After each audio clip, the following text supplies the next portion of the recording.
I was born in the Cameroons, Bamenda to be precise. I ran a Meshai business for my parents. Wow, Meshai. you did? At over the age of 12, 13. But we enjoyed other little things that kids will enjoy. The hard knocks, the little falls, and went to the university. Have my certificate in theater arts, BA in theater arts, MSc in development communication, and running my PhD in Nasarawa State University. There are God-given virtues in every human being. Those virtues are meant for us to be converted to values that provide solution to life. Speaks to every young man. Don't play with the virtues around you. You never know the one that will sell. The call of destiny may come from backgrounds or quarters that are not prepared. Be deliberate even with the little things you do. The help you give to somebody, the services you render selflessly could be the magic one to actually help you find the course of destiny, and it manifests. The greatest men on earth became great after conquering challenges. There's no general without a scar. Life is spiritual. Anybody who does not think life from a spiritual point of view is stupid. Man is central in God's agenda.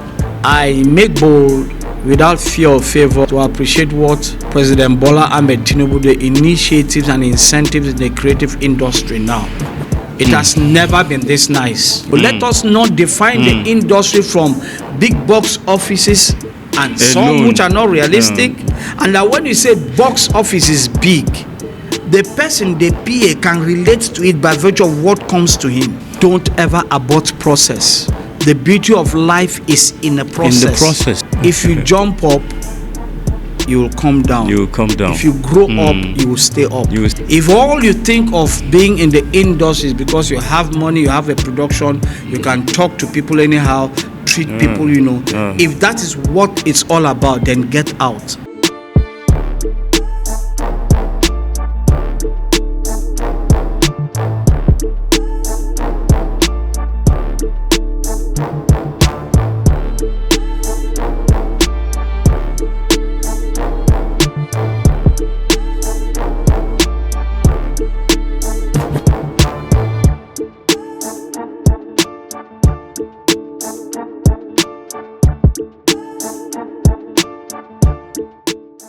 Gentlemen and ladies, glad to have you join us on yet another edition of your favorite podcast, Inside Life with the Magnificent. Today, as always, we have a special guest in the house, a veteran Nollywood actor, born July 27, 1969. Terracotta Awards and more are a testament to his profound contribution to the entertainment industry. It's no wonder he was appointed interim chairman, Actors Guild of Nigeria, Abuja chapter in 2010, solidifying his position as a force to reckon with in the entertainment industry. Please make welcome veteran Nollywood actor Francis Duru to our studio. You're welcome, sir. Thank you so much. So glad to have you. First, let's get to know you as ordinary Nigerian boy that was given birth to at so place, grew up where, and how was childhood and all that. Please, can we get to meet you, sir? Well, like you said, my name is Francis Duru. Childhood was good. Was not a bed of roses. Was not more or less a bed of thorns. I was born in the Cameroons, Bamenda to be precise, Catholic background, Catholic parentage. Wow. Parents were not well-to-do.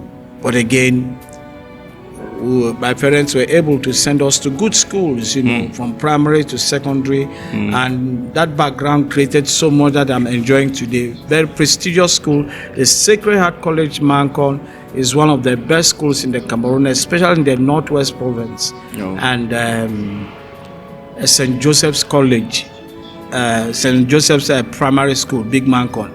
So when you talk about early background, early childhood, when I mention Bamenda and Cameroon, they speak a whole lot towards my upbringing, to what I am today, to what I've achieved in terms of morals, in terms of, view of life, in terms of philosophy of life. So that's the much. But again, I was born into a family. My parents are all late now. Sorry about that. Yeah, we were 9. In fact, we were 10. 2 gave up. Oh, sorry. But I'm I'm the first son, and so whether you like it or not, the responsibility of the family. You are the leader. I'm the leader of the family. By default, you are the leader. By extent, it wasn't luxurious. We were hardworking. We understood what it means to help parents achieve and do so many things. I ran a Messiah business for my parents. Wow. Messiah. You did? At over the age of 12, 13, very early in the morning, 3 o'clock to 4 or 4 o'clock to 5 o'clock, I'm already there. Wow. As small as I was. So that sense of entrepreneurship, enterprise was part and parcel. But we enjoyed other little things that kids will enjoy. The hard knocks, the little falls, and we were not well to do. That's why I said, not born in the family with a bed of roses, but not also a bed of thorns. But came back to Nigeria, completed my secondary school, went to the university, graduated, have my certificate in theater arts, BA in theater arts, MSc in development communication, and running my PhD in Nasarawa State University. Wow. I'm a father of 2. I lost my last kid August last year. So married to the most beautiful woman on earth. I had 2 wonderful kids. I'm doing well, so and Francis. So what more? Life is good. Take it one day at a time, and God has been so wonderful to me. Wow. I'm a Christian. Wow. 10 Family Worship Center. I've been there for 24 years, my church in Abuja, and that's where I found succor and respite. Spirituality without God, nothing is possible and nothing is important. So at least with that, it forms a basis, from where you can pinpoint on my background. Honestly, I would be right to say that you have had your own fair share of the typical Nigerian child. Yeah. Typical Nigerian child is raised from a humble background, but because we are resilient people, we always thrive and get to the height that we can get. So I would say your story is quite inspiring to us. And also, sir, what sparked up the idea or the passion for movies, for that becoming an actor? Well, like they say, necessity is the mother of invention. Coming back to Nigeria, 1984, where I did my class 3, my class 4 and class 5. Wow. Wrote my WAEC, wrote JAM. It was a problem with JAM because you write, they tell you cut off point. Point. I was living with my uncle of blessed memory, Obere Jalo. He was a transporter, and sometimes I'll do conductor work for him while waiting for JAM results. You have seen it all. Yes, no, it's the truth. You've seen it all. While waiting for JAM result. Wow. We'll be the ones to do. I don't want to call it the house boy, but I use the house boy to describe the things we were doing. Iron, cook, prepare everything. When they come back, they eat. But it was done with so much joy, and I respect those moments. And when we travel down, I mount the conductor side and do the job from Obibo to Aba Owere and all that stuff. So with all these things, the opportunity came. My friend Theophilus Lemchi, they were going to do this willy thing, and they were part and parcel of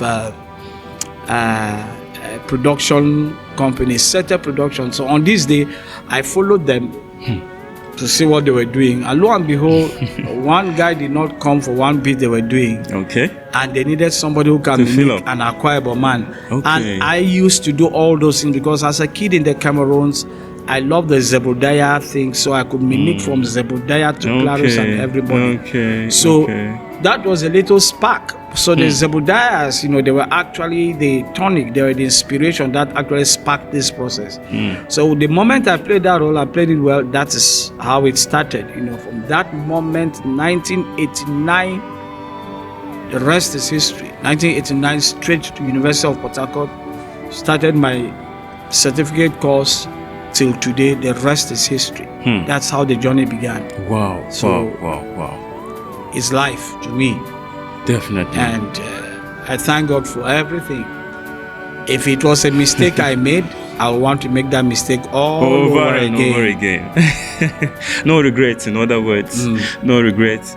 Oh, wow. That if I get you right, that would say that the likes of Zebediah were quite instrumental in oh, yes, you becoming the Francis Duru that we know today. And the good thing about it is that, even when I became a professional, somehow I worked with some of them. So it was wonderful. I had an interface with Gregory before he passed on. I think it's Clarus that I just a snippet, but Zebudea till today we still talk, and so it's a thing of joy that you see the people who actually inspired your process, and you have the opportunity to grow and stand with them on the same professional creative podium. So it's a thing of joy. That's how creativity is.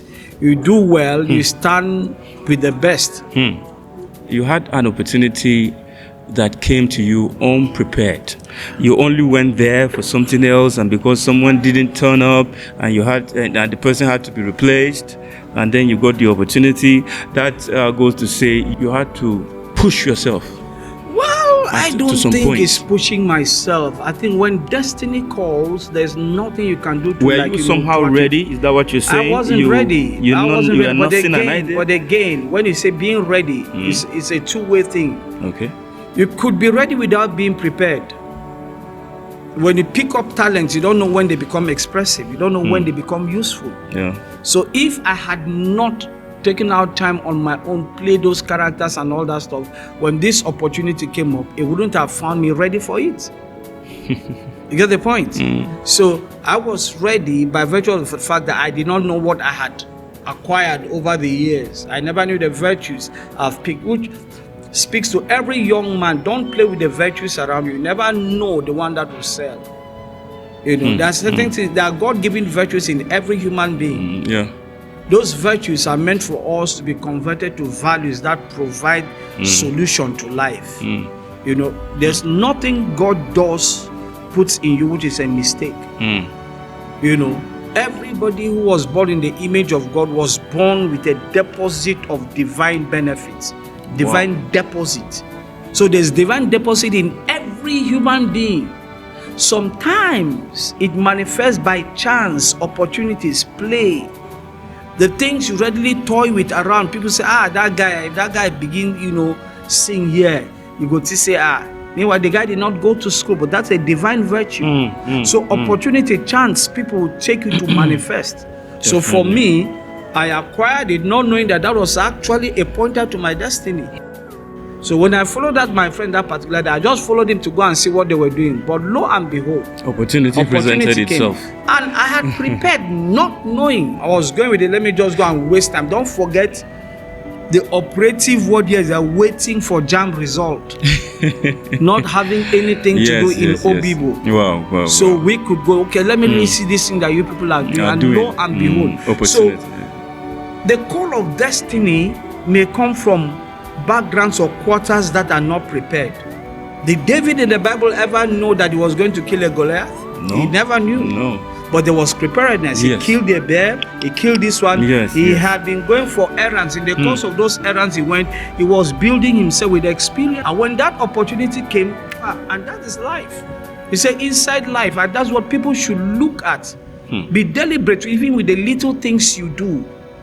The help you give to somebody, the services you render selflessly could be the magic one to actually help you find the course of destiny, and it manifests. So that was me. There was never a time.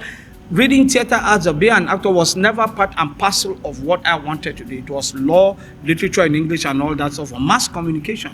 What then were you aspiring to become? No, the law. I wanted to read law. You wanted to practice law. Yes, law. I wanted to read literature and English was just so key. History, all those kind of things. Those were the courses. But when it came and I got into University of Port Harcourt, that was when I knew that, okay, this is actually that which I was born for. And it was never watered down at any point in time till today. But have you been to a point in your career where you felt like this wasn't working? No. It's like you were going to give up? I've never ever nursed the thought of it till today.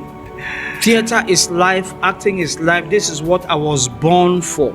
But that is also not to say that your life has been free of challenges. Well, challenges come each day. Every one of us, we all know how we handle. Life cannot exist without challenge. Yes. You know, it can never say, but many are the afflictions, but the good Lord delivers us from all. When you begin to get that understanding that there's no perfect path in life, the greatest men on earth became great after conquering challenges. There was no smooth road to success. Everybody who has achieved till today, ask them. There's no general without a scar. I love this. Besides being a great actor, you are also a spiritual person. No, life is spiritual. Anybody who does not think life from a spiritual point of view is stupid. I call it no apology. We are all spiritual human beings. We are all embodiments of God's goodness. Yes. If the Bible says you were created in the image of God, Miles Monroe put it clear that life is a gift from God for his own purpose. So as you are here, you are a gift from God for a purpose. In that your purpose lies solutions. In that your purpose lies, a gift to help make the society a better place. So the question you ask yourself, what has been my own contribution towards life? In your own small place, no matter where you are a contributor to the peace of the world. You are a contributor to make things happen. So if you're doing it on the negative side, creating problems for humanity and mankind, then you're out of God's purpose. So why would you say life is spiritual? Except that in the society today, we have those who do not even believe there is God. There is always there's always those kind of people. But at the end of the day, some believe. But the same sun that shines on the ones who believe is the same sun that shines on the ones, because man is central in God's agenda. So it's the lack of knowledge of this fact that would make one say there is no God. Yeah, but the Bible says my people perish for lack of knowledge. Exactly. So for every human being, your ability to find the light, and finding the light is aligning with God, the God factor. It was a God factor that took me to that place to actually, join that, my friend. It was a God factor that made me created that opportunity for me. It was a God factor. So if you look at it, I'm actually, identifying with destiny. Something pushes you into the chart of your life, the course of your life. Sometimes accident. Sometimes you see people who have been locked up in a cell. When the guy comes out from cell, that's where he met somebody who told him something. That's why he came out from the cell. He started doing it and his life changed. Our destiny helpers are all around us. It's left for us to now have the spirit of discretion. Spirit, you said. So you now understand why life is spiritual. Exactly. So looking back over the years, what would you say have significantly changed in the movie and film industry? Everything has changed. It's an evolution. I remember I started filming. I remember I started shooting with U-matic cameras. U-matic cameras are very big cameras those days, and as time went on, U-matic to Betacam to digital, and today you can have this micro stuff, very micro, but does what two cameras can do. Today you have the podcast. You don't need to go into a big studio and have big lights. It's evolution. It's change. The world is changing every day, and as it is changing, dynamics change. So the movie industry has changed tremendously. Nigeria has become a point in the world that nobody can undermine. Insult us, abuse what we are doing, but we have come to be not structured by government.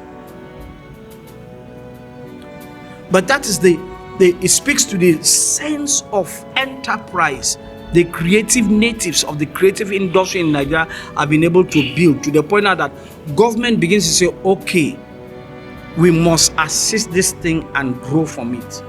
So you see, it came from the people organically, and that's why you cannot destroy it. So the best government can do is to look at it as a garden that has been planted by people, and you just have nothing to do but just to water it, to let it grow, flourish, and blossom. So we have come to be. Wow. In every aspect. We have globalized the world.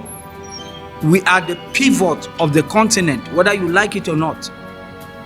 Why is Netflix pitching tent, Amazon all those people, they're all coming to Nigeria because we've been able to build that creative platform, a rostrum on which you see creative works actually get amplified and the world sees it. Are we where we're supposed to be? Not yet. But are we where we used to be? No way. There's a tremendous leap, and that is progress and advancement.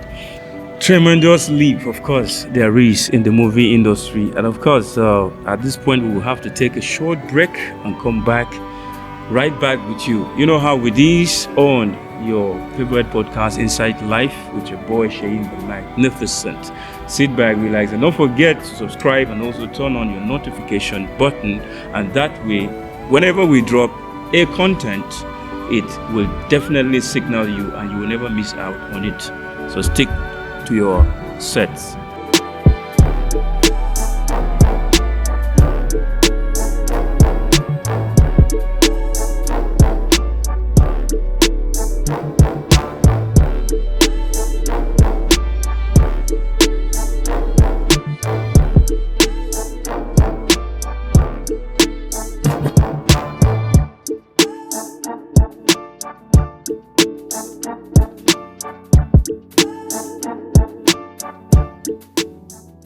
All right, glad to have you back.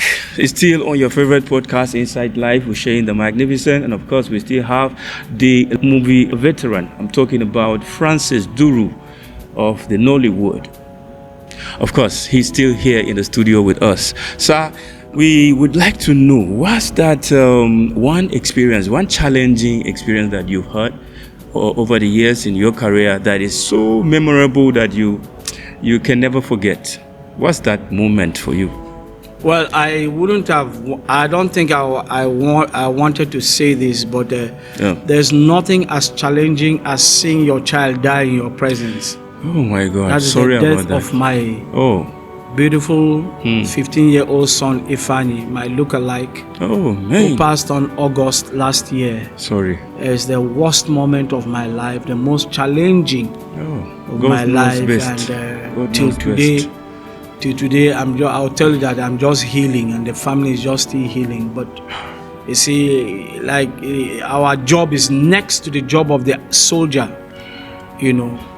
Life continues. So there's nothing in life that can describe those moments. No. Nothing. We'll just leave it at that, But I thank God.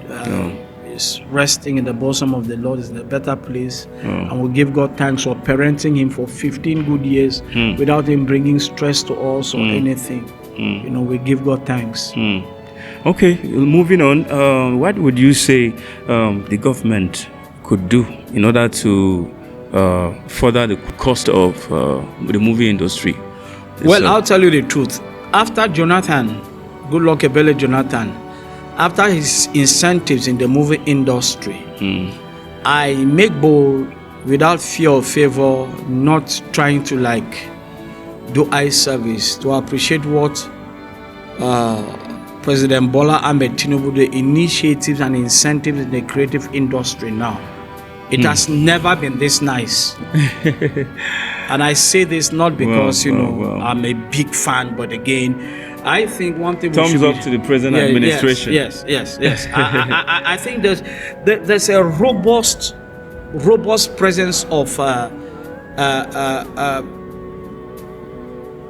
progressive structures for the creative industry, infrastructure for the creative industry.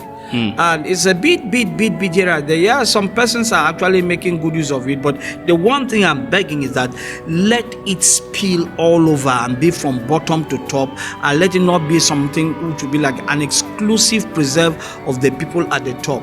Let the industry not be defined from only movies that make Netflix. Let the industry be defined from the perspective of a small scale, medium scale, and large scale.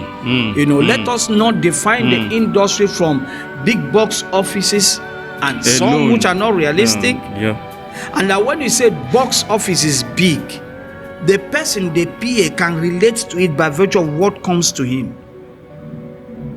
Not you say box office and all that stuff, and the young man who spent almost 1 month finds it difficult to make even 300,000 naira.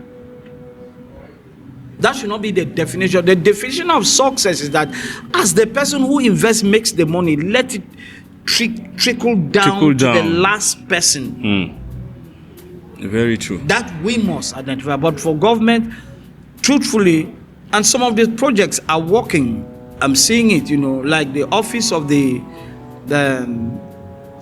SA to the president, to the vice president, Fego is doing some fantastic jobs. I mention names, not because and Mr. Tokpe, what they are doing is so beautiful. But my appeal is, let it stretch and get everybody. If you go to Kogi State, there's Okene movies. You go to Benin, there's Benin movies. So movie making has become a thing now with skits and all that stuff. That's the industry. The earlier we water them now, the earlier they flourish. And once they flourish, it means it's just a growing process. It cannot drop. It adds to what we already have. And when you begin to define the Nigerian creative industry, especially Nollywood now, you define it from more or less a newly expansive territory that is still expanding, So thumbs up. Well, thumbs up to the present administration for its support to the movie industry.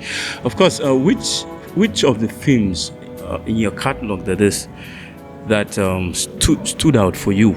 Well, I'm not the one who picks just one particular movie. I get into every movie with the same mindset of this is a challenge. You have to demystify it and come out good and clean. So I am not the one who picks this is a movie I have to be serious. It's a normal thing for me. So every movie I've done with some sense of passion. But I'll tell you the truth. There are movies I did like Eva, by virtue of the hard times, the environment, the tough situation of the weather and the nature of the character. One was able to go through that weather, come out of it and still come out strong, and it became a flourishing movie. When we did Total War, Final War, it was a short time to prepare, especially for the language, but the little time we gave it and the seriousness, it came out to be great. So much the That's same one attitude. movie that I love. And I also love Ugly Bird. Ugly Bird. Ugly Bird, those ones, but like I told you, they don't make, for us, it's a process. It's just like you are telling a soldier to go to war and come back. He knows that he's going to embark on something very tough, isn't it?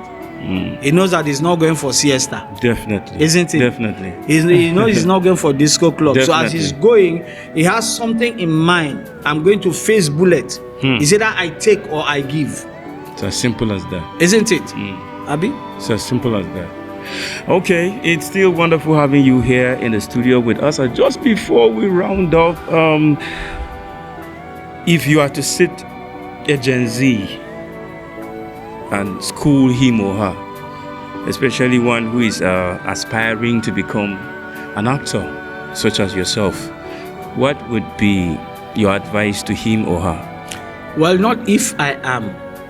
Yes. I work with Gen Zs. Okay. I belong to a church, Family Worship Center, the youth church. I'm in charge of drama.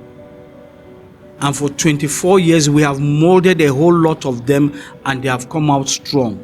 Wow. One thing that we normally tell them, don't ever abort process. The beauty of life is in the process. In the process. It is process that sustains you.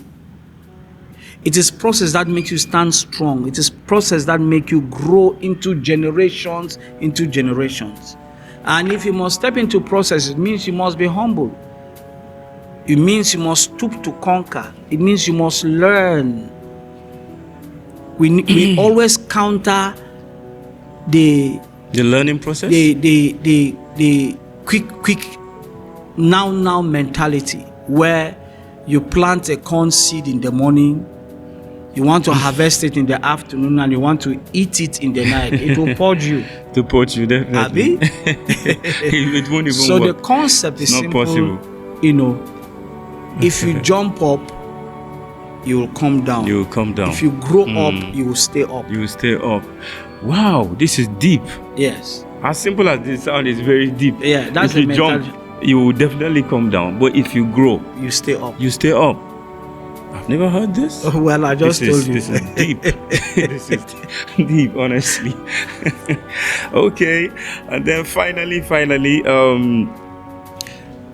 I would like you to speak to the, should I say, the stakeholders, the movie industry.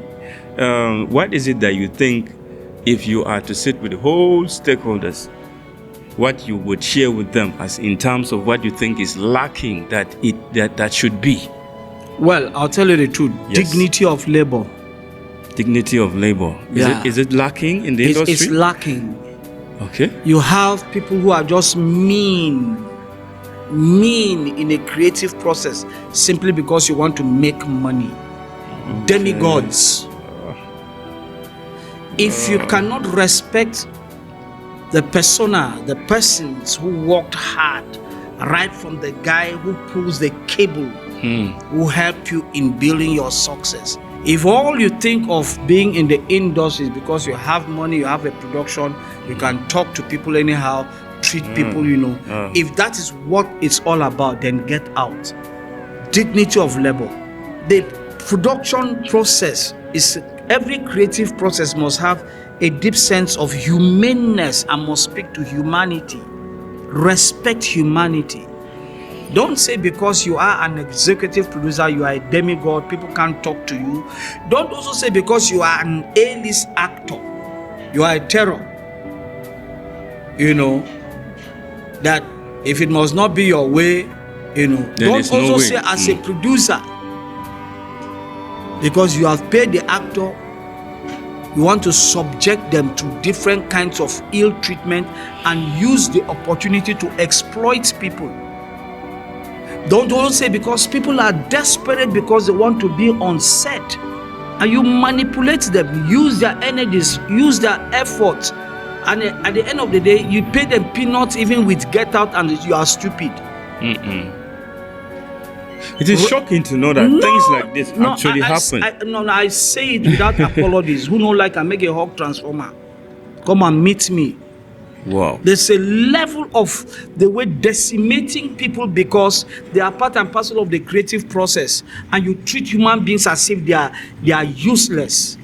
You treat them as if they are more or less like toys. You just manipulate, use, extort, exploit.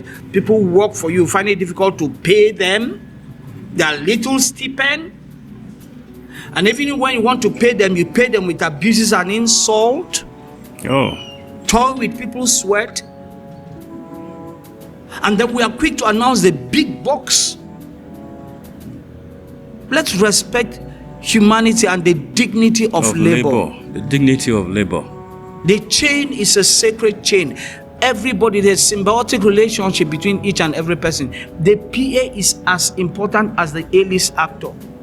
Everybody is playing their role. That's the simple When fact. you give me bottled water, I give the PA pure water.